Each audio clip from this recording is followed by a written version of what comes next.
지금부터는 이제 본격적으로 또 북토크 함께 하겠습니다. 국내 최고 난임 전문 우리 최범채 원장님과 또 산과 전문 김희성 교수님을 자리에 모시고 책에서 다뤄진 얘기들 또 그 밖에 여러분들 굉장히 또 궁금해하시는 얘기들도 있으실 거고 또 다양한 경험들, 자 궁금한 개인적인 질문을 통해서 우리가 가지고 있는 다양한 감정들, 궁금증, 고민을 함께 얘기해 보도록 하겠습니다. 자, 우리 최범채 원장님 그리고 김희성 교수님을 무대로 모시겠습니다. 여러분 뜨거운 박수로 환영해 주십시오.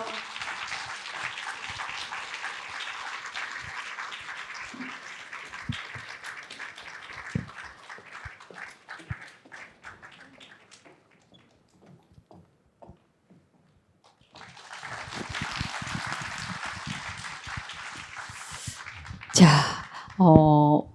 계속 웨이팅이 많아가지고요. 책 다들 사셨어요? 아유, 고맙습니다. 네. 자, 오늘 이제 이 두 분을 모시고, 자, 북토크 함께 할 텐데, 먼저 그 인사 말씀 해주셔야죠. 우리 최범채 원장님부터 부탁드리겠습니다. 네. 이 자리를 처음에 계획했었을 때, 과연 자리가 채워질까? 그리고 우리가 전문 에이전트도 아닌데 직원들 힘으로 많은 이렇게 참석자들을 맞이해 줄 수 있을까?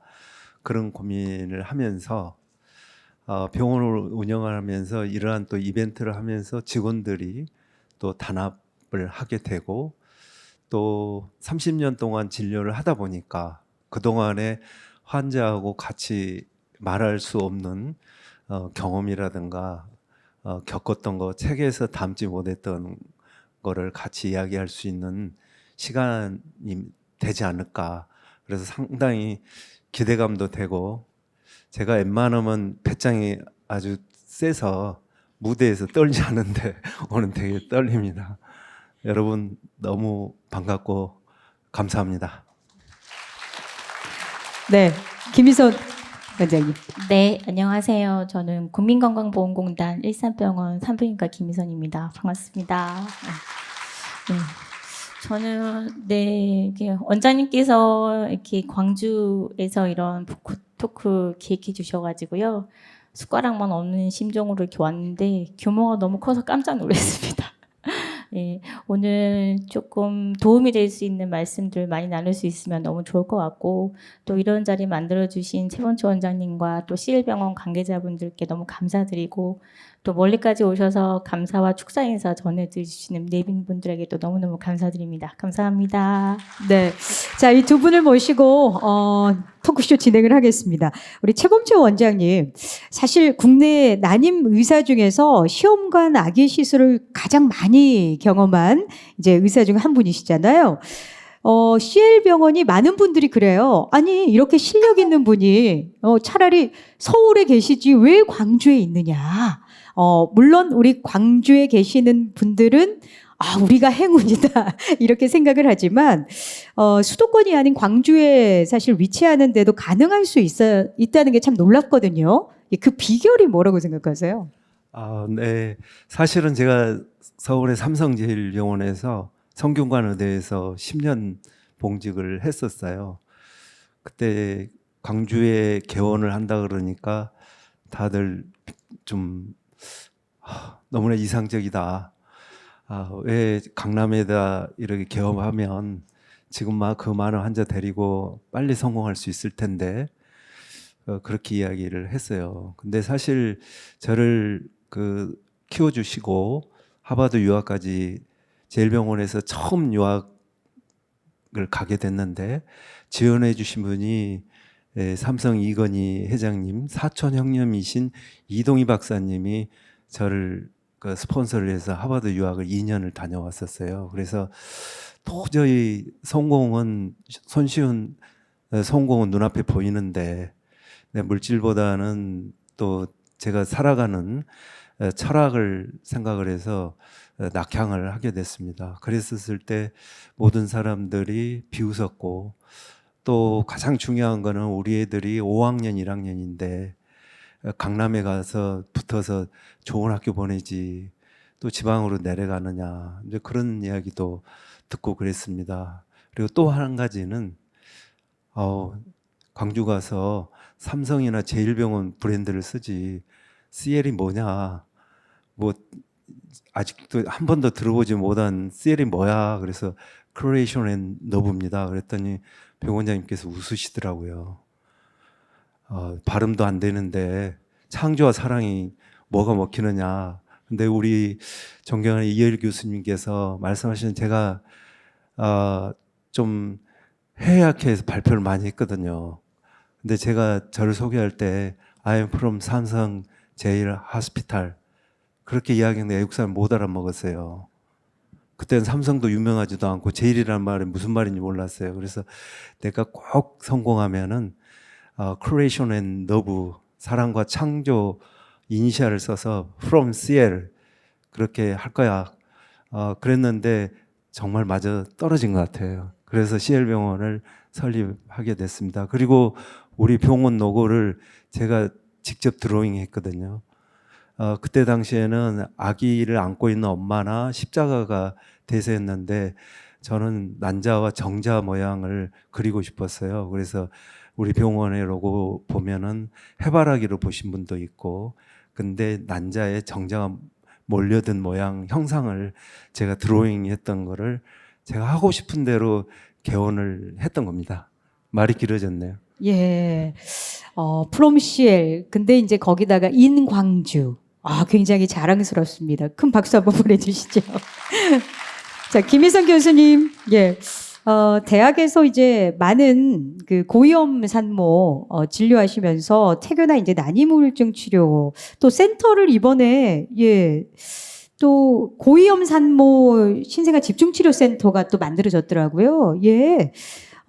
그 운영하게 된 동기가 뭔가요? 네.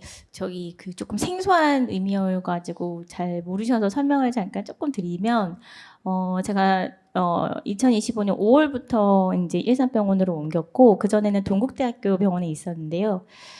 동국대학교 병원에서 있으면서 이제 난임 부부나 임산부의 심리 상담에 대한 관심이 굉장히 많아서 요즘은 우울증이 굉장히 많아져서 국가에서 운영하고 있는 난임 임산부 심리 상담 센터의 경기 북부권역 센터를 동국대병원에서 2023년 9월에 개소를 해서 계속 운영을 했고요. 이제 그걸 운영을 하면서 이제 좀 진행을 했는데 아시는 것처럼 이 필수 의료가 너무 상황이 안 좋아져서 경기도 자체에서 같이 좀 의논을 했어요. 그래서 이제 권역 모자의료 센터라고 요즘에 이제 2005년 5월부터 국가에서 시행하는 새로운 시범 사업인데, 이제 각 권역별로 조금 고위험 산모 신생아의 원활한 의료 체계를 좀 만들기 위해서 그 사업이 시작됐는데, 그 사업을 위해서 제가 5월부터 일산병원으로 좀 옮기게 됐습니다. 그래서 센터는 조금 다르긴 한데 일단 그 난임 임산부 심리상담 센터는 사실 그 시스템이나 체계를 제가 한 2년 이상 하면서 운영할 수 있게 잘 마무리를 해놔서 사실 지금은 굉장히 진료 일선에서 성과 의사가 좀 부족해가지고 제가 너무 아쉬웠지만 조금 부득이하게 지금은 진료 현장을 조금 집중을 해야 될 것 같아서 5월부터는 권역 모자 의료 센터로 옮겨가지고 근무를 하고 있습니다. 네, 알겠습니다. 사실 이제 우리 좀 전에 이효일 교수님도 말씀하셨어요. 참 바쁜데 이렇게 책까지 냈다. 그러면서 그 의학적 정보만 뭐 병원 홍보만 있는 게 아니라 정말 진심으로 이렇게 도움이 되는 책을 냈다 이 말씀을 하셨는데, 아니 정말 바쁘시잖아요. 이 책을 어떻게 내셨어요?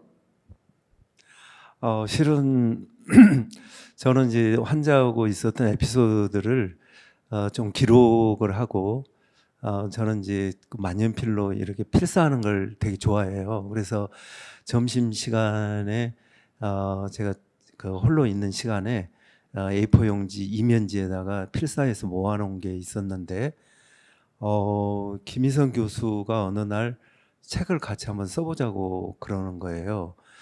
근데 되게 흥분이 됐어요. 제가 사실은 올해 대학에 있었으면 4월에 정년을 했어야 되는 시기였거든요. 근데 제 자신하고 이제 그 대화를 해보면서 육신하고 영혼이 따로 놀았던 것 같아요. 육신은 많이 지쳐 있고 그러는데 영혼은 젊어서 계속 끌고 다녔던 것 같아요. 근데 우리 난임 치료도 환자들이 제일 힘들어하는 게 어떤 정해진 기약이 있다면은 내가 이걸 견디는데 그게 없이 계속 시술을 하는 거가 힘드시잖아요. 저도 의사로서 인간이 대학에 있었으면 정년이다 그러면 내려놓을 때 내려놓고 안식월이나 안식년을 하고 여행도 다녀라 그러게 되는데 제가 이제 경영 오너가 되다 보니까 아무도 그런 이야기를 해주는 사람이 없는 거예요. 그러니까 이게 사람 의사가 말이 의사지 기계로 그냥 도는 거예요.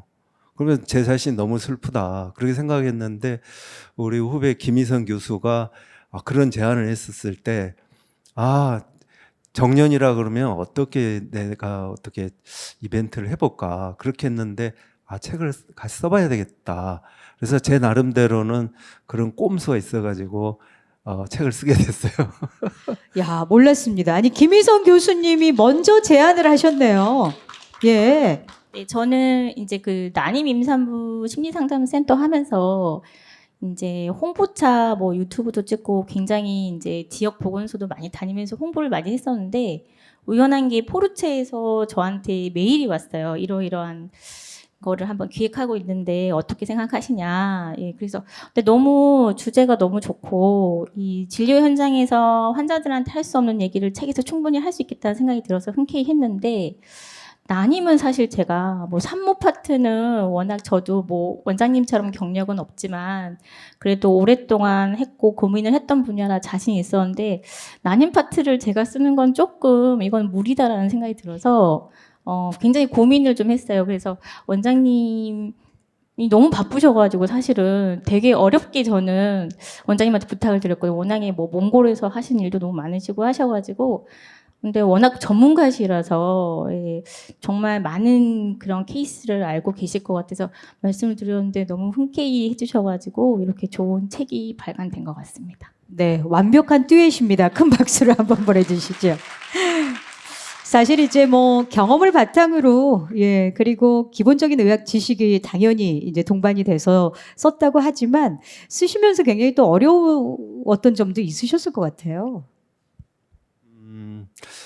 제 내용은 에피소드가 있고 그 다음에 질환에 대해서 설명인데 지난 30년 동안에 저하고 힘들게 같이 부딪혔던 환자들 생각이 그렇게 나더라고요. 그분들이 이미 이제 나이가 50이 넘고 그러신 분도 계시겠죠. 세월이 흘렀기 때문에 그 중에는 정말 힘들게 해서 정말 아침에 출근하기가 싫을 정도로 너무 힘든 경우도 있었고 그랬었는데 이렇게 책을 이렇게 하나하나 이렇게 하면서 지난 날을 돌아볼 수 있는 기회가 됐다는 게 정말 행복했습니다. 네. 자, 우리 김희선 교수님. 네, 저는 일단 대학에 있다 보니까 조금 시간적인 제약이 조금 힘들었습니다. 워낙 요즘은 이제 현장에서 상과 의사가 별로 없어서 당직이 좀 많은데 사실 당직을 서면서 책을 쓰는 게 되게 시간이 쫓겨가지고 좀 그래서 그게 조금 힘들었고 두 번째는 자꾸 글을 쓰다 보니까 글이 자꾸 꼰대처럼 써지는 거예요. 쉽게 알기 쉽게 좀 풀어서 설명을 해드리고 싶은데 자꾸 쓰다 보니까 너무 이렇게 쉽게 풀려고 하다 보니까 말이 길어지고 약간 그게 잔소리처럼 되는 느낌이 들어서 계속 다시 이렇게 편집을 볼 때 그 부분을 되게 신경 써서 많이 봤거든요. 조금 시간적인 제약이 조금 힘들지 않았나. 그래도 너무 저도 공부하면서 할 수 있었던 되게 나름대로 정리할 수 있는 그런 좋은 기회였던 것 같습니다. 네. 자, 감성의 낭독 시간을 좀 갖도록 하겠습니다. 예. 이제 많은 페이지 중에서 그래도 이건 좀 낭독해 드리고 싶다 하는 부분을 우리 김희선 교수님부터 부탁드릴게요. 낭독까지 시킬지 몰랐는데 이거 너무 너무 힘든 복고서들이. 네, 제가 조금 드리고 싶었던 부분에 대한 내용에 대해서 짧게 한번 해보겠습니다. 2페이지나 되긴 하는데 그건 너무 긴 것 같고, 네, 저는 낭독해보겠습니다. 네. 임신하여 아기집을 확인하고 쿵쾅거리는 아이의 심장소리에 기뻐하고 초음파 검사를 정기적으로 받으며 꼬물꼬물 움직이기 시작하는 아기의 모습에 신기해하던 그 모든 순간은 유산은 한순간에 앗아갑니다. 유산을 받아들이는 과정은 당사자인 임산부와 배우자뿐만 아니라 가족들에게 있어서도 매우 고통스러운 과정입니다. 불과 하루 전만 하더라도 아이와 함께할 행복한 시간을 기대하다가 갑자기 유산이라는 말을 듣는 것은 그 시기가 임신 초기든 막달이든 납득하기 쉽지 않은 잔혹한 소식이기 마련입니다. 유산을 맞닥뜨리게 되었을 때 환자들이 보이는 반응은 매우 다양합니다. 의외로 담담하게 받아들이는 분들이 있는가 하면 조용히 눈물을 흘리는 분이 있고 왜 내게 이런 일이 일어나는 거냐 원만 섞인 한탄을 토해내는 분들도 있습니다. 진료실을 나가기 전까지는 꼭 참다가 밖으로 나가자마자 대성통곡을 하는 부분들도 많이 있습니다. 이처럼 반응은 모두 제각각이지만 이겨내기 힘든 슬픔을 안게 되었다는 사실 자체는 다름이 없을 것입니다. 이 때문에 유산이라는 과정을 거치고 나면 임산부들은 이루 말할 수 없는 상실감을 안게 되곤 합니다. 아이를 잃었다는 상실감뿐만 아니라 잔뜩 기대하고 있던 부모님에 대한 죄스러움, 남편에 대해 미안함, 그리고 무엇보다 엄마로서 아이에게 소홀했다는 죄책감에 짓눌리게 됩니다. 그 압박이 얼마나 심하면 크게 소리내어 우는 것조차 하지 못하는 분들도 많습니다. 하지만 중요한 것은 유산 역시 받아들여야 하는 현실이고 그 이를 받아들이는 임산부들에게는 스스로 마음을 추스리면서 충분히 슬퍼하고 위로받아야 할 시간이 필요합니다. 충분한 애도의 시간과 위로의 시간을 갖지 못하고 일상으로 돌아가는 것은 임산부 본인에게는 물론이고 남편과 가족들에게도 좋지 못합니다. 마음을 추스리지 못한다는 것은 곧 마음의 상처를 외면하는 것이 되고 외면하고 묻어둔 상처는 다음 임신에도 좋지 못한 영향을 미치게 됩니다. 유산이 상처로 자리 잡게 되면 자기 자신도 모르게 임신 자체를 회피하거나 주저앉게 될 수 있기 때문입니다. 유산은 절대 스스로의 의지로 조종할 수 있는 일이 아니므로 그 부분에서 오는 무력감과 상실감은 큰 상처가 될 수 있습니다. 저는 유산을 겪은 분들께 충분히 소리내 오셔야 합니다라고 말합니다. 감당할 수 없는 슬픔에 목소리조차 나오지 않더라도 크게 소리내서 울어야 된다고 말씀드립니다. 유산을 겪은 분들이 반드시 가슴 겹겹이 쌓여있는 슬픔을 모두 쏟아내고 쓸어내야 하기 때문입니다. 슬픔과 고통 속에 있는 스스로를 숨기지 말고 드러내셨으면 합니다. 소리 없이 남몰래 베개를 물고 눈물을 삼키고 울지 마시기 바랍니다. 마음의 소리에 귀를 기울이고 어떤 것이 힘든지 소리내서 외치고 그렇게 슬픔을 모두 쏟아내야 합니다. 그래야만 다시 안정을 찾을 수 있습니다. 만약 말로 하지 못하겠다면 일기를 쓰는 것도 좋은 방법입니다. 그 먹먹함과 슬픔을 써내려 가다 보면 조금씩 유산이라는 시간이 분리되어 가는 것을 느낄 수 있습니다. 그렇게 시간이 흐르다 보면 어쩔 수 없이 분해했던 아이에 대한 마음이 한결 편해지는 것을 알 수 있습니다. 그리고 이 모든 시간 속에 항상 남편이 함께하길 기도합니다. 네.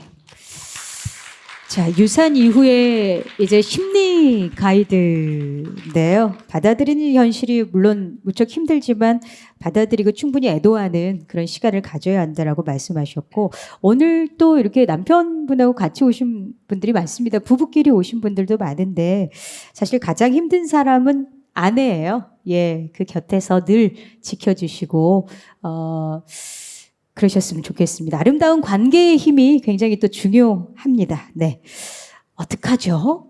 이런 내용이면 벌써 지금 읽기도 전에 우리 최훈철 원장님은 눈시울이 지금 붉어지셨는데요. 저도 사실 책 미리 읽으면서 눈물이 나더라고요. 자, 우리 최범철 원장님, 예, 또 낭독하겠습니다. 네.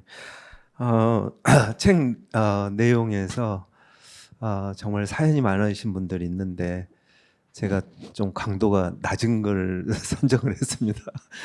제가 또 눈물 여기서 흘리면 안 될 것 같아서요.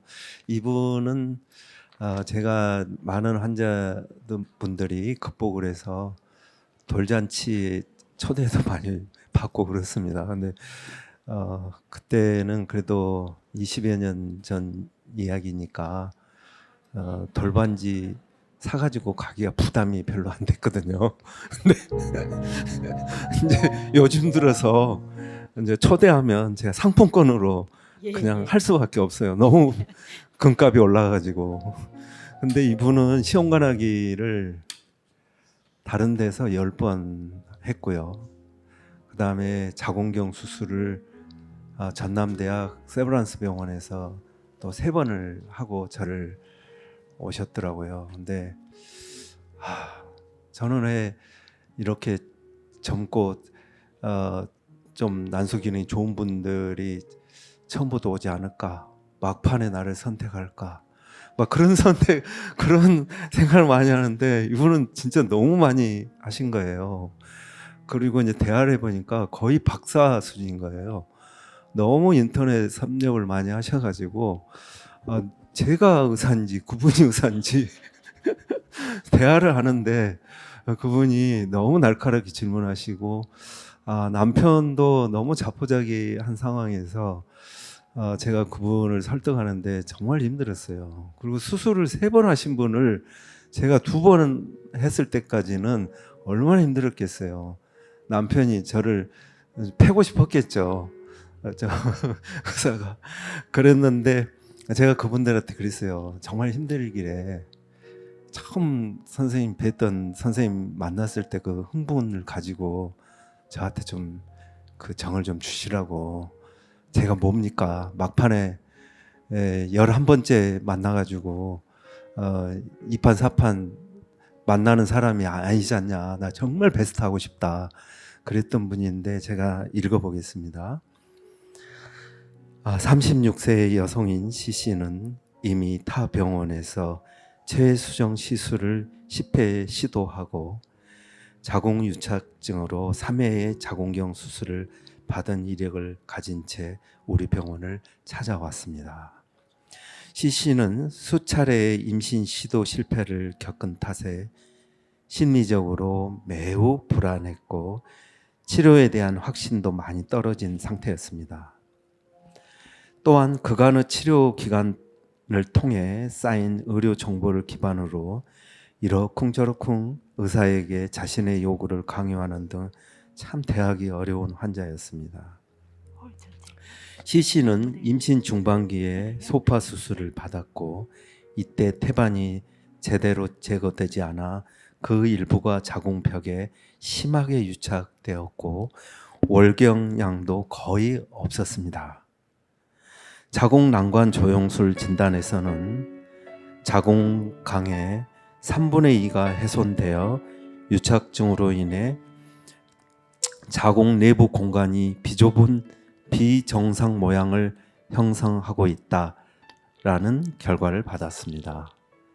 이후 그녀는 3회의 자궁경 수술을 통해 모양을 어느 정도 회복했지만 체수정 시술을 계속 시도해도 착상 실패라는 결과만을 맞게 되었습니다. 다른 난임 클리닉에서도 몇 번이나 임신 시도해 보았지만 역시나 결과는 매번 같았습니다. 임신의 착상 성공 요건 중 가장 중요한 것은 건강한 수정란과 자궁 환경입니다. 그러므로 C씨에게 우선적으로 필요한 치료는 자궁혈이 정상 수준에 가깝게 나올 수 있도록 자궁 환경을 회복시켜 주는 것이었습니다. 물론 이 과정은 쉽지 않았습니다. 특히 C씨의 남편은 2회의 자궁경 수술을 추가로 진행하며 치료에 대한 신뢰 자체를 거의 잃은 상태였습니다. 이에 저는 가장 부부가 첫 의사에게 가졌던 것처럼 기대와 신뢰를 회복할 수 있도록 돕는 데 집중했습니다. 그렇게 어느 정도 CC 부부의 마음이 회복된 뒤 본격적인 치료가 시작되었고, CC는 월경소견의 변화 소식에 마치 임신이 성공한 듯 기뻐했습니다. 이후 CC는 손상된 자궁 내박을 회복하여 7번의 추가 체수정 시술 끝에 건강한 아들을 출산하는데 성공했습니다. 통합 17번의 시도 끝에 얻은 기쁨이었습니다. CC의 이야기는 주치의로서 기억하지 않을 수 없는 역시나 드라마틱한 결과를 보여준 케이스라고 할 수 있겠습니다. 네, 정말 드라마 같은 이야기네요. 자, 해외 난임 부부의 치료도 굉장히 많이 하셨잖아요. 예, 거기서 기억나는 부부가 있으신지. 방금 먼저 사진에서도 나왔는데 여러분 캄차카 반도 들어보셨어요? 저는 이제 초등학교 때 지리 시간에 캄차카 반도라는 걸 기억했는데 거기서 오신 분이 있었어요. 근데 참 멀리 블라디보스톡으로 와서 광주 CL병원까지 와서 첫 아이를 낳고 둘째 아이까지 이렇게 낳으신 분이 있고요. 노후 전쟁 기간 동안에 남편이 전쟁터로 가 있는 되는 상황이기 때문에 러시아 환자가 남편의 정자를 이런 테스트 튜브에다가 담아서 배꼽에다 이렇게 체온을 유지해가지고 우리 병원에 와서 시험관하기 시술을 받고 동해안에서 배를 타고 다시 블라디보스톡으로 가시는 환자가 있었고요. 어떤 사람은 몽골의 고비 사막이라는 데가 수도 울란바토르까지 가는데 1시간 아니 하루를 운전해서 가는가 봐요. 고비 사막에서 어떻게 시열병으로 알았는지 고비 사막에서 울란바토르로 해서 이렇게 왔는데 얼굴을 보니까 완전히 아주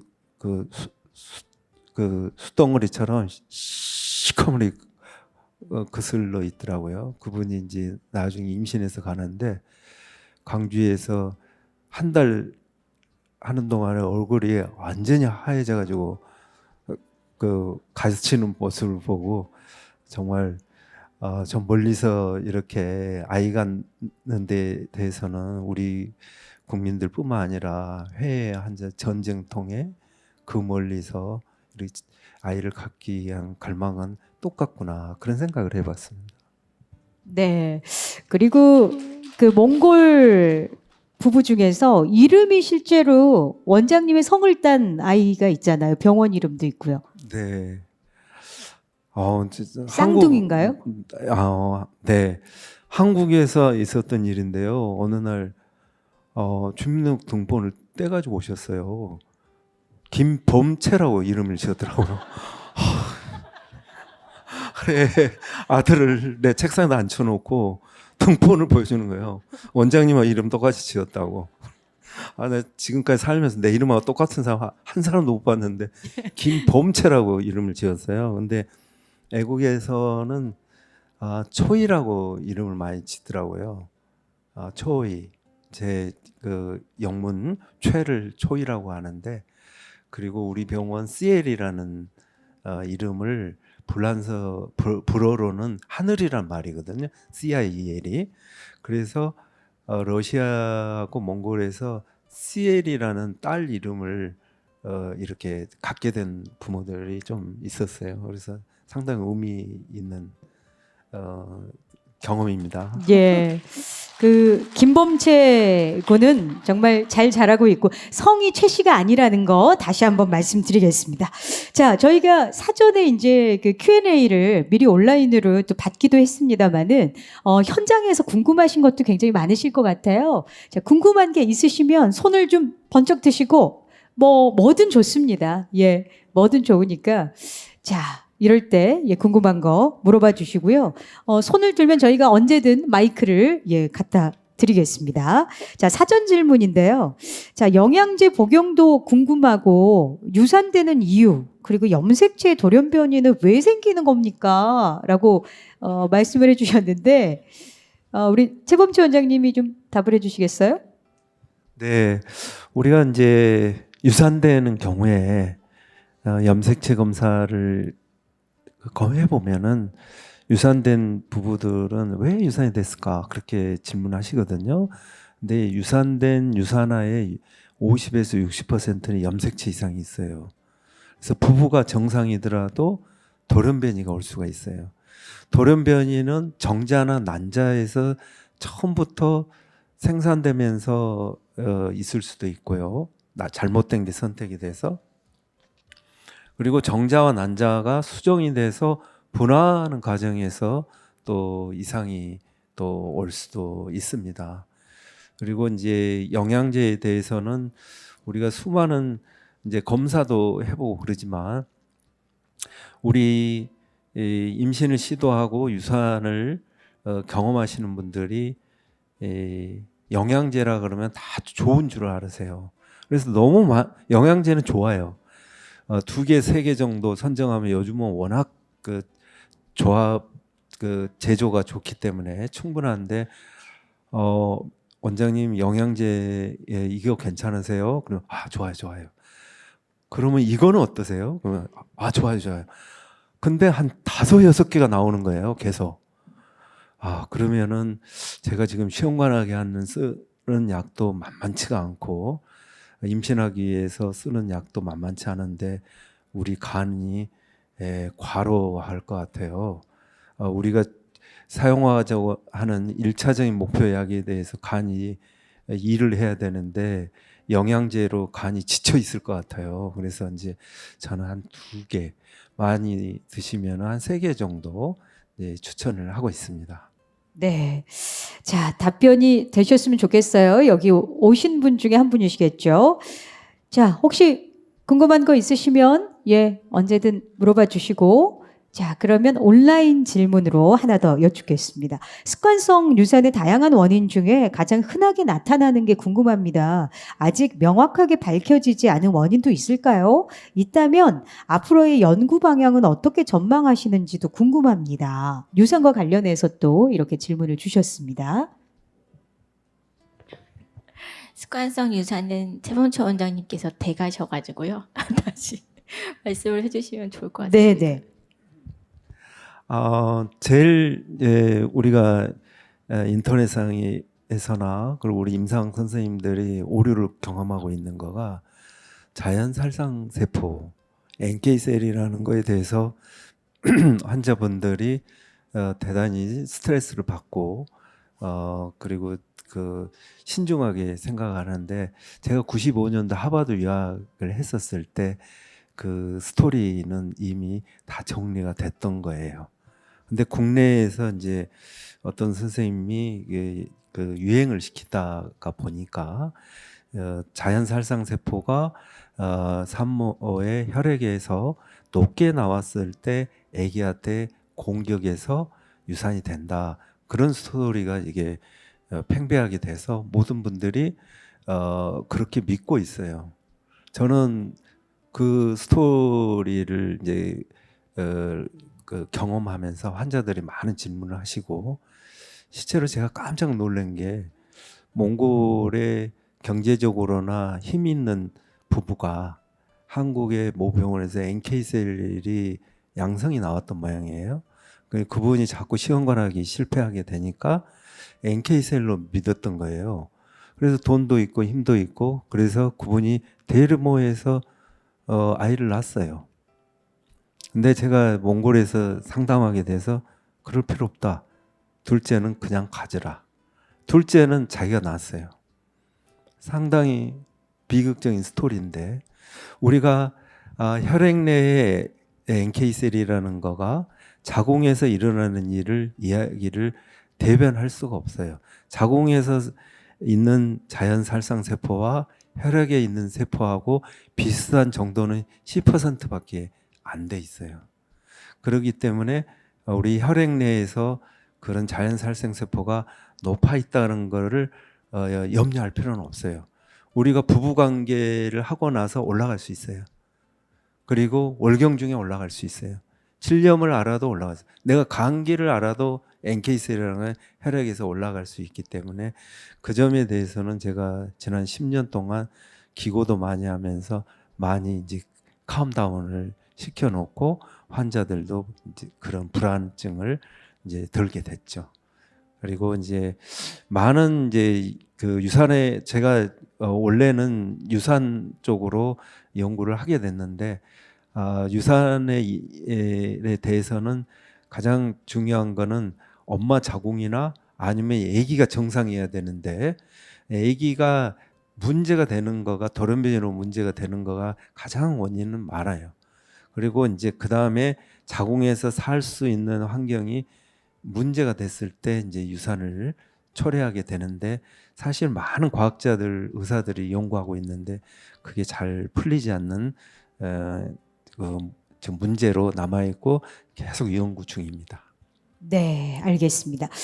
자, 질문이 없으신가요? 사실 많이들 다 잘 알고 계시기도 하는데, 자, 일단은 정확한 진단과 치료 과정이 우선 중요할 것 같고요. 그리고 많은 분들이 또 여쭤보는 게, 내 마음을 지혜롭게 대처하는 어떤 그런 심리, 마인드가 중요할 것 같다라는 말씀을 해주시거든요. 여러 시도와 실패 후에 이제 얼마나 그 힘듦이 찾아옵니까? 상실감, 자책감으로 굉장히 괴로워하시는 분들이 많은데 우리 김희성 교수님이 그런 분들을 위해서 어떤 지혜롭게 마음을 가질 수 있는 긍정적인 방법들이 있는지 좀 알려주시죠. 네. 보통의 그 난임 부부나 임산부들이 가지는 이런 우울증은 특히 난임 부부들이 굉장히 심하신 것 같아요. 왜냐면 이게 반복적으로 난임 시술을 사이클을 받으시면서 계속 반복적으로 실패하다 보면 이게 그 평생을 살아오면서 내 힘으로 되지 않는 뭔가 내 힘으로 조절되지 않는 영역의 일이라서 거기에 대한 무력감이 굉장히 심해지고 그거로 인한 우울증이 굉장히 좀 심해지는 거는 맞습니다. 그래서 24년도 통계를 봐도 사실 난임 부부의 한 70%는 이렇게 만성적인 우울증에 시달린다고 되어 있거든요. 그래서 방법은 이제 얼마 전에 저 이제 보건소 그 이제 우울증 상담하시는 분들 직원 교육을 할 때도 그 얘기가 나오더라고요. 난임 부부들의 우울증을 어떻게 상담을 해줘야 되냐고 말씀을 하시던데 굉장히 심하신 분들은 사실은 임신 초기에 먹을 수 있는 항우울제 약도 있거든요. 그거를 조금 같이 드시면서 컨트롤 하시는 게 좋고요. 일상생활에서 어느 정도 본인 스스로나 가족이 함께 참여했을 때 조절이 되시는 분들, 경증의 우울증이신 분들은 시술과 관련해서 그때 온라인 회의할 때 뭐 이제 그 착상 시술을 받으면 무조건 3일 동안 아무것도 안 하고 누워 있어야 되냐 그런 질문이 들어왔었는데 사실 그렇게 있으면 없던 우울증도 생기거든요. 3일 내내 아무것도 안 하고 누워 있는데 정상인 사람은 거의 없잖아요. 네. 그때 원장님이 그러시더라고요. 시험관 시술해도 일상생활 해도 된다고 너무 거기에 과하게 신경을 안 쓰셔도 된다고 말씀하셨는데 그런 것처럼 일상생활이 가능한 정도의 그런 활동을 충분히 하시는 게 좋고요. 남편분하고 충분히 소통하시는 게 좋고 굉장히 심하신 분들은 난임 부부의 이런 우울증이 굉장히 심하시면 부부관계가 사실 파탄되는 경우가 많아요. 뭐 이혼까지 가시는 분들도 있고 그것을 방지하려면 사실 우울증이 굉장히 심하신 분들은 약을 초기 조금 드시면서 조절하시는 게 좋습니다. 그게 사이클이 굉장히 심해지고 특히 4세 5세 넘어가면 성공률이 조금 희박하게 떨어질 수 있으니까 그런 부분을 조절하시면서 이렇게 그 주치 선생님들과 상담하시면서 우울증을 조금 조절하시는 것이 조금 효과적일 것 같습니다. 네, 자, 이런 더 자세한 이야기들은 이제 책 안에 다 쓰여 있으니까요. 자, 시간상 그럼 Q&A는 여기서 마치도록 하겠습니다. 자, 두 분께 큰 박수를 보내주시기 바랍니다. 최범채 원장님, 네, 김희선 교수님과 함께했습니다.